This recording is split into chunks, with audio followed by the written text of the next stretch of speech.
7:10 de la mañana, seguimos en nuestra conversación con Carlos Medina, director del Observatorio Electoral Venezolano. Ya hablábamos de varios aspectos del proceso electoral, entre ellas las postulaciones. El tema del registro electoral, sobre todo el registro electoral afuera, que tiene varios años pues sin actualizarse, y pues la rectora Tania Amelio decía además que las personas que quieran votar en estas elecciones del 20 de mayo, pues tienen que tener ya estatus legal en el lugar donde se encuentren. ¿Qué pasa con la gente que está habilitada para votar, pero que está recién llegada a otro país? Ok, bueno, cuando hablamos de las postulaciones, hablamos de los derechos políticos de los ciudadanos para participar como candidatos. Cuando hablamos del registro, hablamos de los derechos políticos de los ciudadanos para votar.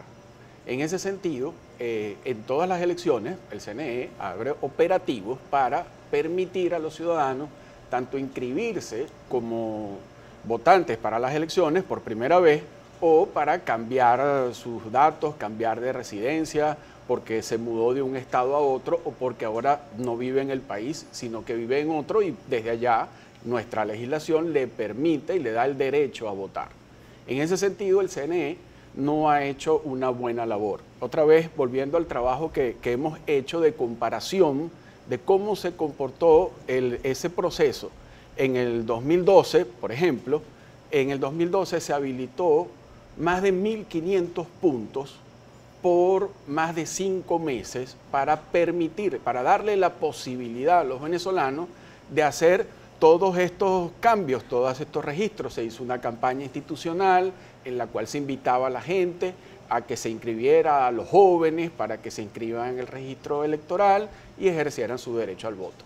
En esta oportunidad, el comportamiento ha sido totalmente distinto. Ha sido bastante discreto el CNE en la divulgación de esta información. Absolutamente. Se habilitaron para esta oportunidad 500 puntos por muy poco tiempo y además no se dio ninguna información de dónde estaban esos puntos para que los ciudadanos pudieran efectivamente ir a inscribirse. Esa información además que no se publicó, yo nunca vi en la página web del CNE un listado de todos los puntos a nivel nacional. Entonces, ¿cómo hacemos los ciudadanos? Yo le pregunto a la audiencia, ¿cómo hicieron ustedes para enterarse? ¿Los que se inscribieron o los que cambiaron sus datos? ¿Fue porque un amigo le dijo o porque un dirigente político les dijo, mira, aquí están haciendo un operativo? Pero no porque haya sido una campaña institucional del CNE como corresponde, como debe ser.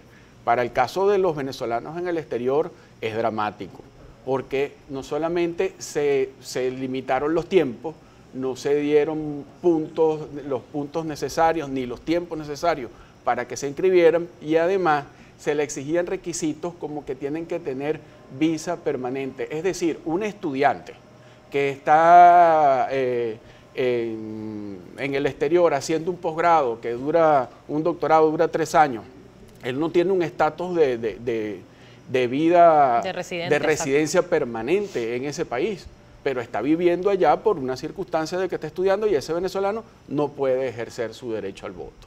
Y eso es una violación evidente al derecho que tienen esos ciudadanos de inscribirse para votar y participar en las elecciones como corresponde según nuestra legislación. Según su análisis, en Venezuela sigue existiendo aquel principio que bastante fue usado como bandera por el presidente Hugo Chávez en su momento, de la democracia participativa y protagónica. Bueno, cada vez los venezolanos tenemos menos espacio porque se van limitando esos sitios en los cuales podemos trabajar, podemos participar por la democracia, y en eso ha tenido mucho que ver el comportamiento del CNE, de hecho, después de las elecciones parlamentarias, porque después de las elecciones parlamentarias, que lo primero que se hizo fue tratar de activar un referéndum revocatorio, el CNE le puso muchas trabas a ese proceso, pero muchísimas trabas, se extendió por más de 7 meses y no pasó de la etapa de la recolección de manifestaciones de voluntad. Y si buscamos antecedentes está el tema de la constituyente también, que fue convocada el 1 de mayo y se hizo el 30 de junio. De julio. Pero allí funcionó distinto.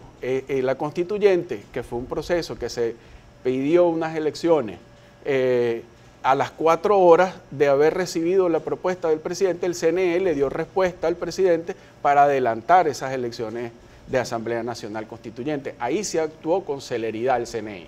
¿Me explico? En cambio, para el referéndum revocatorio, no.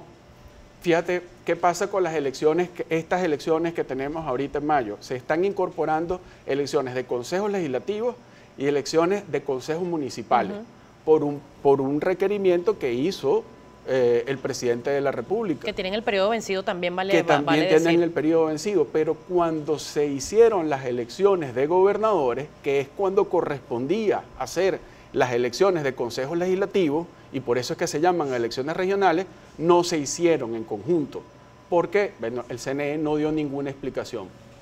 No hay tiempo, vamos a hacer solamente las elecciones de gobernadores, pero ahora que el presidente lo pide, entonces ahora sí tenemos elecciones de presidente de la República con consejos legislativos incluidos. Señor Medina, quiero compartir con usted muchas inquietudes que hay, ojalá el tiempo nos ayude, de la audiencia a través de @primerapágina. Una de las preguntas es del señor Rafael Eduardo, le pregunta lo siguiente, y era una pregunta que por cierto le iba a hacer. ¿Será que el voto es secreto? ¿Los que viven en urbanismos podrán elegir sin sufrir represalias por votar en contra del presidente Maduro? Efectivamente, señor Eduardo, el voto es secreto. Se ha intentado por muchas vías poner una matriz de opinión alrededor de la cual se dice que el voto no es secreto, pero una de las cosas muy buenas que tiene nuestro sistema electoral es nuestro sistema automatizado de votación. Ese sistema automatizado de votación, si se audita y se revisa bien, funciona muy bien, y una de las particularidades que tiene él es que el voto efectivamente es secreto y no tiene ninguna conexión con ningún otro dispositivo. Eso que se dice de que a través del carnet de la patria te pueden saber que, por quién votas, o de que con el escaneo del carnet de la patria en una máquina X el voto se cuenta 2 veces. Eso no es verdad, esos son mitos infundados definitivamente, y cuente con que el voto es secreto. Por acá le preguntan también el señor Tony Musati, ¿el cambio de centros de votación es legal? El cambio de centro de votación es legal si el ciudadano lo pide en uno de estos puntos que hablamos, cuando se hace. Imagino que él se refiere al tema de las migraciones. Ahora, que se hicieron en los regionales. Cuando se hace una migración de un centro electoral a otro intempestivamente, eso definitivamente no es correcto, definitivamente no. Seguimos revisando por acá. Marcos Briceño le dice lo siguiente: las máquinas electorales no son seguras, eso lo dijeron los mismos operadores de Smartmatic. Usted hacía referencia a que si es auditado sí se podía garantizar. Muy buena esa pregunta. ¿Por qué? Porque me da la oportunidad de explicar el sentido de seguridad que tiene nuestro sistema automatizado de votación. Nuestro sistema automatizado de votación es altamente auditable, y esa trazabilidad que tiene, porque además de auditar todo el proceso, se puede seguir una traza de papel.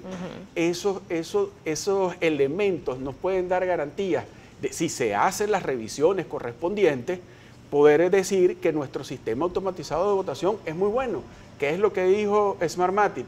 Que como no se hicieron esas auditorías, porque ese fue el proceso de Asamblea Nacional Constituyente, donde los técnicos no hicieron las auditorías, no se hicieron las auditorías ciudadanas. De hecho, todavía a estas alturas el CNE no ha publicado el resultado electoral mesa por mesa de esas elecciones, que es una de las garantías que tenemos, porque con la traza de papel uno ve cuántos fueron los votos que se sacaron en las elecciones, y uno puede verificar en esa publicación de resultados mesa por mesa si se corresponden. Eso es lo que hace la auditoría ciudadana. Es decir, que los constituyentes que están actualmente activos no saben por cuántas personas fueron electos tampoco.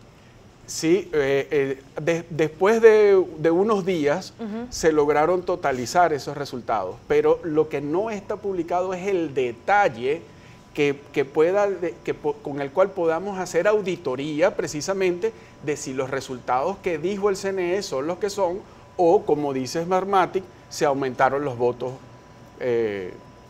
manualmente. Tengo que cerrar la entrevista lamentablemente porque se nos acabó el tiempo, y lo voy a hacer con una pregunta del señor José Velázquez. ¿Qué recomienda hacer al elector en un proceso como este. Él lo denomina como un proceso tan viciado, pero yo lo voy a denominar como un proceso con estas condiciones que en particular generan desconfianza. ¿Qué debe hacer la gente?